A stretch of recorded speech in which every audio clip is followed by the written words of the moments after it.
आप सभी को मेरा प्रणाम।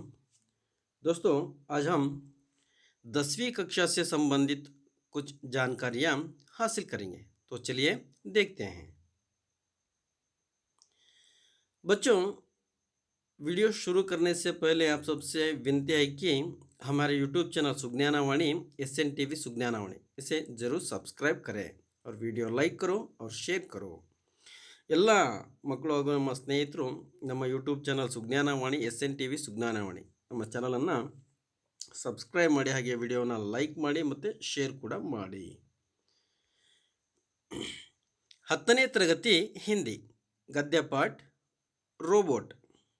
ರೋಬೋಟ್ ಪಾಠದ ಎಲ್ಲ ಪ್ರಶ್ನೋತ್ತರಗಳ ವಿಶ್ಲೇಷಣೆಯನ್ನು ನಾವಿಲ್ಲಿ ನೋಡೋಣ.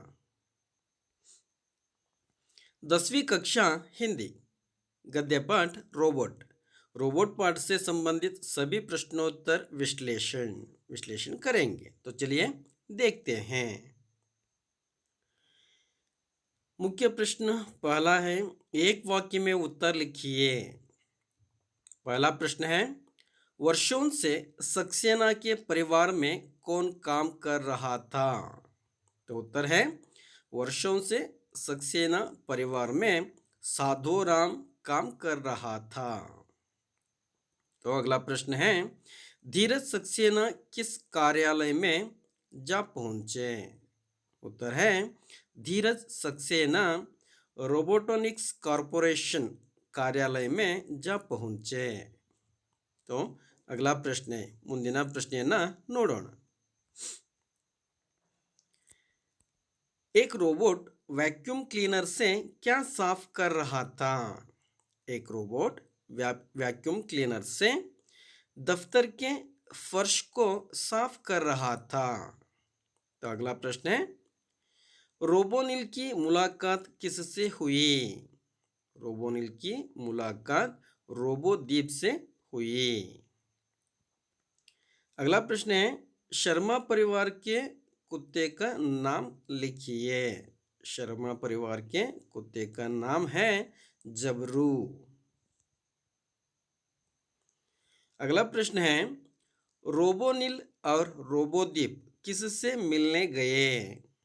रोबोनिल और रोबोद्वीप रोबोजीत से मिलने गए. वैज्ञानिक लेखक का नाम लिखिए. वैज्ञानिक लेखक का नाम है आइजक आसिमोव. तो चलिए अगला प्रश्न देखते हैं. 2-3 ವಾಕ್ಯೋं में उत्तर लिखिए. 2-3 ವಾಕ್ಯಗಳಲ್ಲಿ ಪ್ರಶ್ನೆಗಳಿಗೆ ಉತ್ತರವನ್ನು ಬರೆಯಬೇಕಾಗುತ್ತೆ. तो चलिए देखते हैं उत्तर की ओर. साधोराम को क्या हुआ था? साधोराम अचानक एक दिन चलती बस से गिरकर उसे खतरनाक चोट आ गई. उसे अस्पताल में भर्ती करना पड़ा. तो इस प्रकार उत्तर लिख सकते हैं. चलिए अगला प्रश्न. धीरज सक्सेना को बुद्धिमान रोबोट की जरूरत क्यों थी?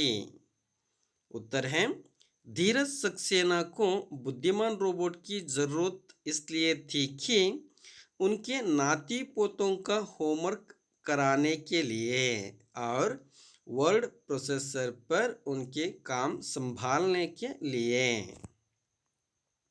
अगला प्रश्न है, रोबोद्वीप ने रोबोनिल से क्या कहा? उत्तर है, रोबोद्वीप ने रोबोनिल से कहा कि तुम्हारे आने से पहले साधोराम नाम का सेवक सक्सेना परिवार में काम करता था. वह अब अस्पताल में है. सक्सेना बता रहे थे कि वह अब साधोराम की छुट्टी करने वाले हैं.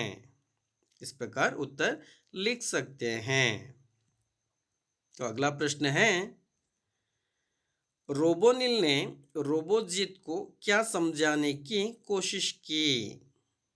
रोबोनिल ने रोबोजीत को समझाने लगे कि धीरज सक्सेना के घर में पहले साधोराम नाम का सेवक काम करता था.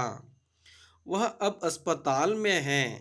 सक्सेना बता रहे थे कि वह अब साधोराम को थोड़ा मुआवजा देकर उनकी छुट्टी करने वाले हैं, ऐसा समझाने की कोशिश की। तो अगला प्रश्न है, कहानी को टाइप करते समय रोबोनिल को क्या हुआ? कहानी टाइप करते समय रोबोनिल को क्या हुआ?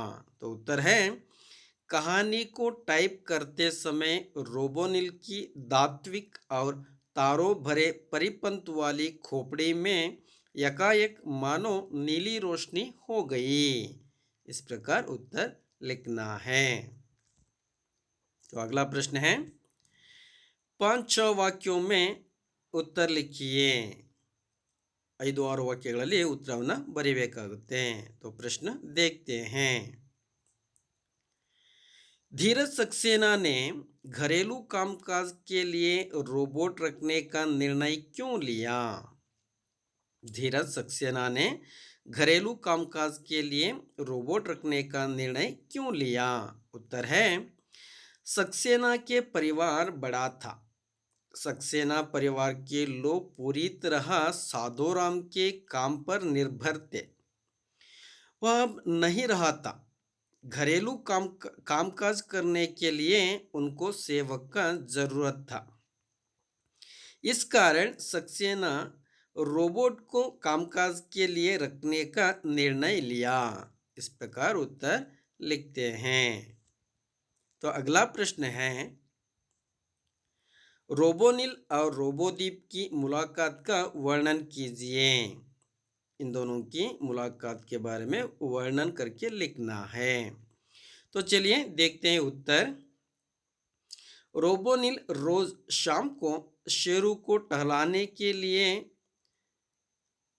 ले जाता था। ऐसे में एक दिन उसकी मुलाकात रोबोदीप से हो गई। रोबोदीप उसी मोहल्ले में रहने वाले शर्मा परिवार के कुत्ते जबरू को घुमाने आया करता था। दोनों रोबोटों के बीच दोस्ती हुई। तो इस प्रकार आप क्या करते हैं, वर्णन करके लिख सकते हैं। तो अगला प्रश्न है, विज्ञान कथा का सार लिखिए। विज्ञान कथा का सार लिखिए। विज्ञान कथा का सार इस प्रकार है कि एक घर में नौकर को, जो किसी जानलेवा बीमारी से पीड़ित था, निकालकर उसकी जगह पर एक रोबोट को रख दिया जाता है। किसी तरह रोबोट को इस बात की जानकारी मिल जाती है, तो वह रोबोटिक संघ से संपर्क साधकर संघ को सारी बातों से अवगत कराता है। संघ रोबोटों की हड़ताल की घोषणा कर देता है। अंततः समझौता इस बात पर होता है कि उस नौकर को घर में फिर से रख लिया जाएगा। तो इस प्रकार आप क्या कर सकते हैं, विज्ञान कथा का सार को कहानी के रूप में लिख सकते हैं। तो चलिए अगला प्रश्न है, रोबोटिक कंपनियों के मालिकों के बीच हलचल क्यों मच गई? रोबोटिक कंपनियों के मालिकों के बीच हलचल क्यों मच गई? रोबोनिल और रोबोदीप रोबोटिक संघ में जाकर धीरज सक्सेना के नौकर साधोराम के बारे में सब कुछ बता दिए। इन सब बातों को अध्यक्ष सुनकर संघ की कार्यकारिणी की आपातकालीन बैठक बुलाई। बैठक में तय हुआ कि सभी रोबोटिक कंपनियों के काम करने वाले रोबोटों की हड़ताल का आह्वान कर दिया जाए। इस विषय सुनकर रोबोटिक कंपनियों के मालिकों के बीच हलचल मच गई। तो इस प्रकार आप क्या कर सकते हैं, उत्तर लिख सकते हैं। तो आगे देखेंगे। अन्य वचन रूप लिखिए। बेटा बेटे, नाती नातियाँ, कुत्ता कुत्ते, चुट्टी चुट्टियाँ। बेटियाँ बेटी, पोता पोते, कंपनियाँ कंपनी, नौकरियाँ नौकरी। इस प्रकार अन्य वचन रूप लिख सकते हैं। तो अगला प्रश्न है अनुरूपता प्रश्न। पहले दो शब्दों से सूचित संबंधों के अनुरूप अनुसार तीसरे पद से संबंधित पद लिखना ही अनुरूपता कहलाता है। तो पहला प्रश्न है शेरू को टहलाना रोबोनिल, वैसे ही जबरू को घुमाना रोबोदीप, मुखिया धीरज सक्सेना, सेवक साधोराम। टस से मस ना होना या तो मुहावर है, इसका अर्थ होता है अटल रहना, वैसे ही फूले ना समान, इसका अर्थ बहुत खुश होना अथवा अत्यंत खुश होना। बच्चों, आप सबसे विनती है कि हमारे YouTube चैनल सुखज्ञानावाणी SNTV सुखज्ञानावाणी इसे ज़रूर सब्सक्राइब करें और वीडियो लाइक करो और शेयर करो।